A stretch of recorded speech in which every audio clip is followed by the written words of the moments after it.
श्री रामकृष्ण परमहंस वचनामृत का अगला भाग आरंभ करते हैं।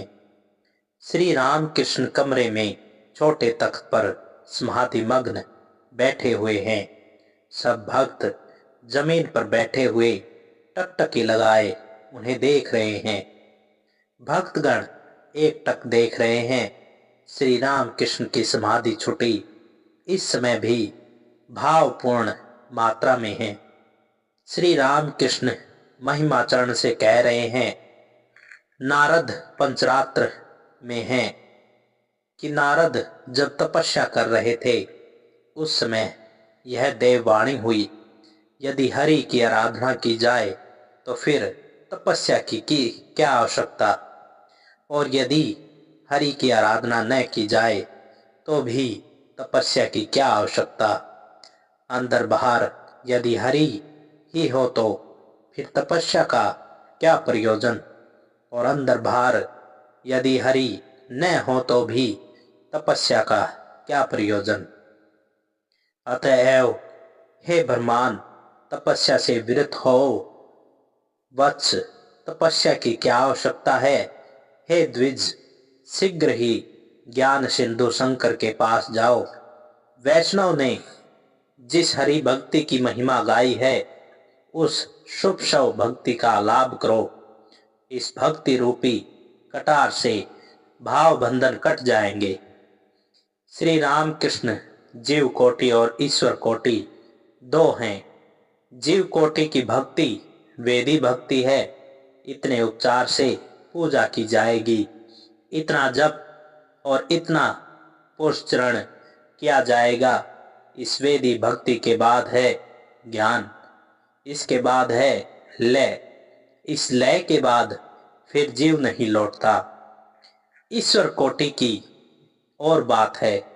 जैसे अनुलोम विलोम नेति नेति करके वह छत पर पहुंचकर जब देखता है कि छत जिन चीजों की चूना, सुर्खी और ईंटों की बनी हुई है, सीढ़ी भी उन्हीं चीजों की बनी हुई है, तब वह चाहे तो छत में रह जाए, चाहे चढ़ना उतरना जारी रखे, वह दोनों ही कर सकता है।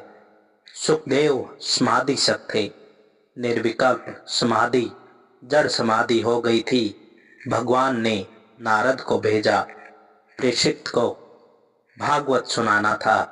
उधर नारद ने देखा कि सुखदेव जड़ की तरह बाह्य चेतना से रहित बैठे हुए हैं।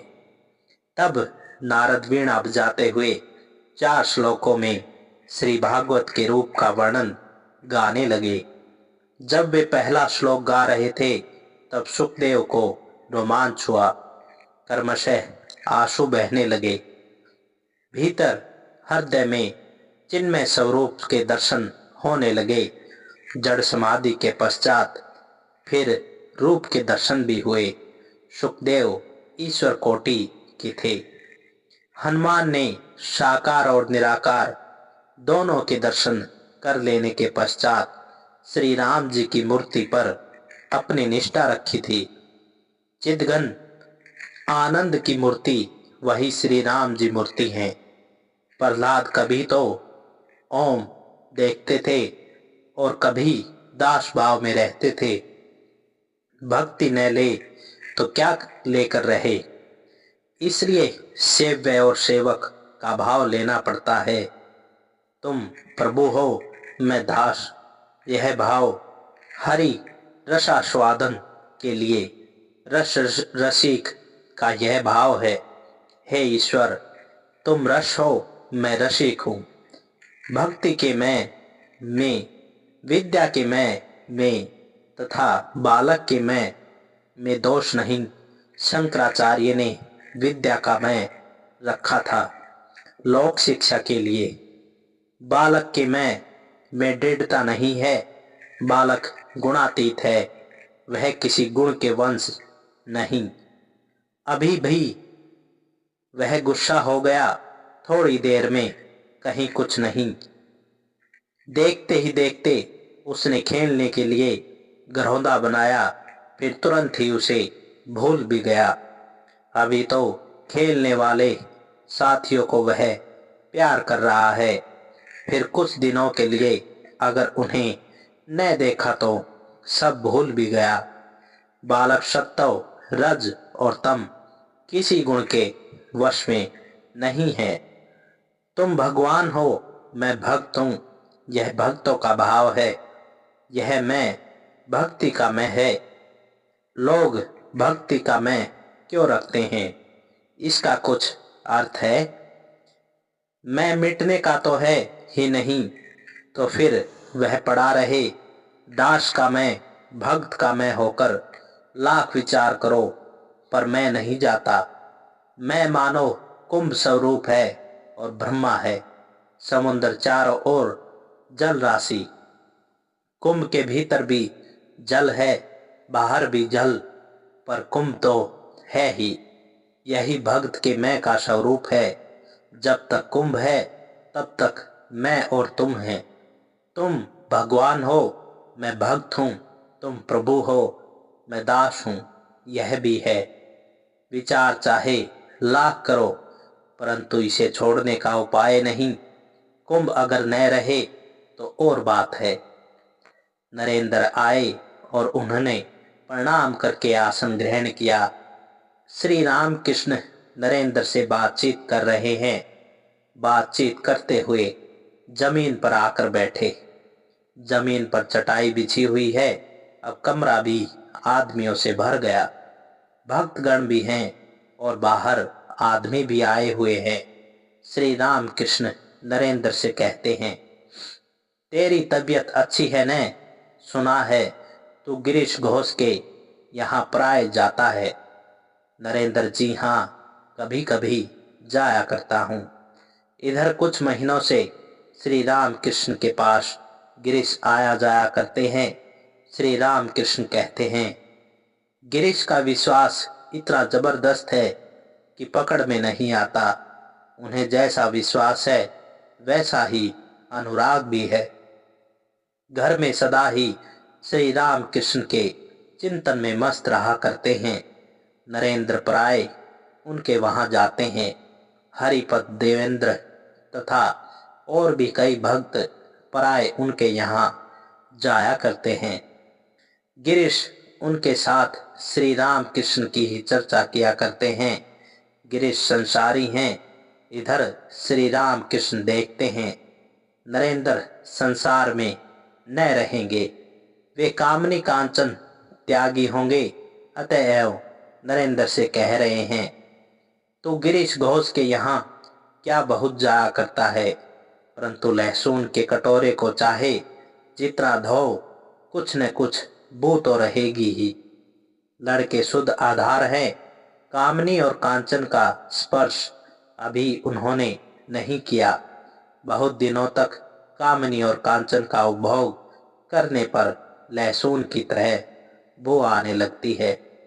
जैसे कोए का काटा हुआ आम देवता पर चढ़ ही नहीं सकता, अपने खाने में भी संदेह है। जैसे नई हंडी और दही जमाई हंडी।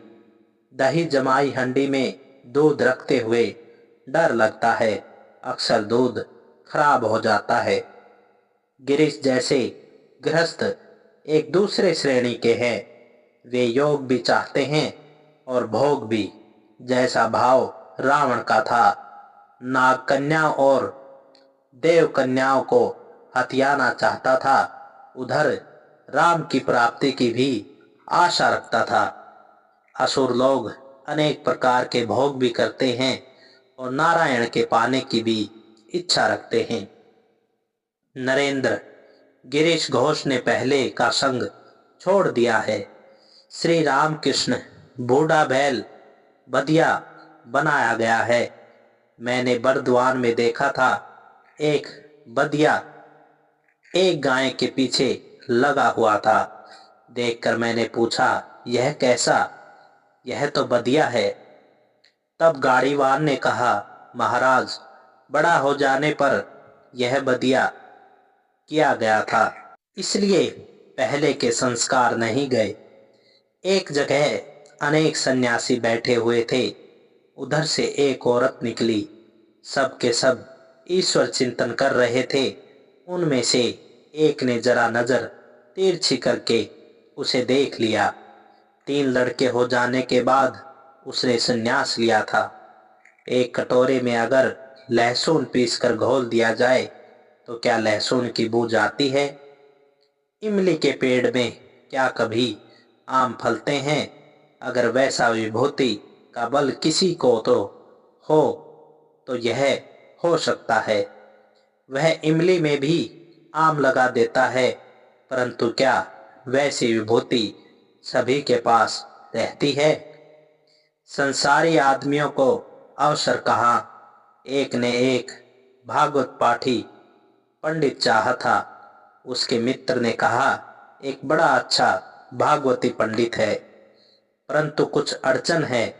वह यह कि उसे खुद अपने घर की खेती का काम संभालना पड़ता है। उसके 4 हल चलते हैं और 8 बैल हैं। सदा उसे अपने काम की देखरेख करनी पड़ती है, इसलिए अवकाश नहीं है। जिसे पंडित की जरूरत थी उसने कहा, मुझे इस तरह के भागवती पंडित की जरूरत नहीं है जिसे अवकाश ही ना हो। हल और बैल वाले भागवती पंडित की तलाश में नहीं करता। मैं तो ऐसा पंडित चाहता हूं जो मुझे भागवत सुना सके। एक राजा प्रतिदिन भागवत सुनता था। पाठ समाप्त करके पंडित जी रोज कहते थे, महाराज आप समझे? राजा भी रोज कहता, पहले तुम खुद समझो। पंडित घर जाकर रोज सोचता था, राजा ऐसी बात क्यों कहता है कि पहले तुम खुद समझो।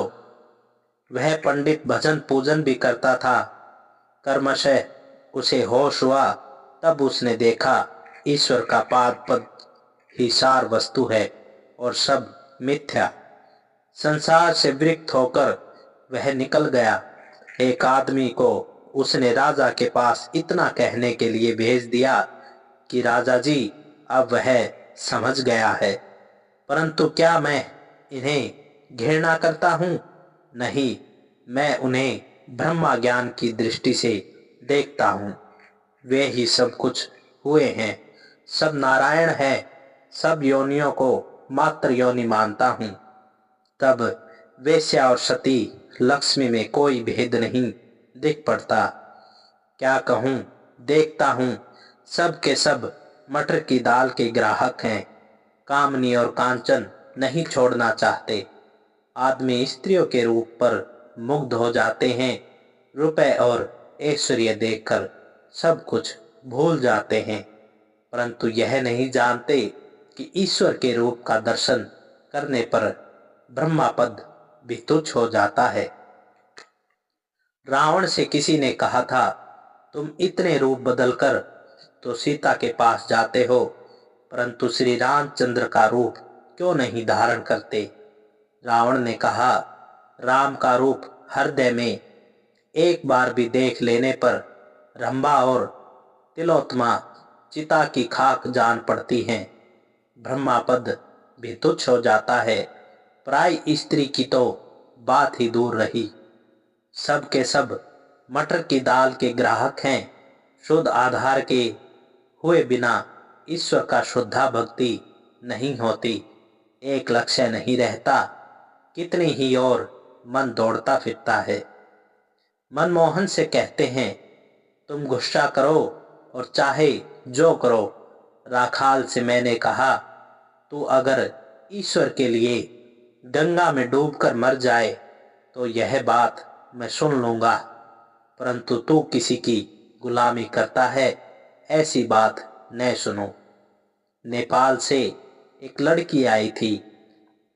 इम्सराज बजाकर उसने बहुत अच्छा गाया। भजन गाती थी। किसी ने पूछा, क्या तुम्हारा विवाह हो गया है? उसने कहा, अब और किसकी दासी बनूं, एक ईश्वर की दासी हूं।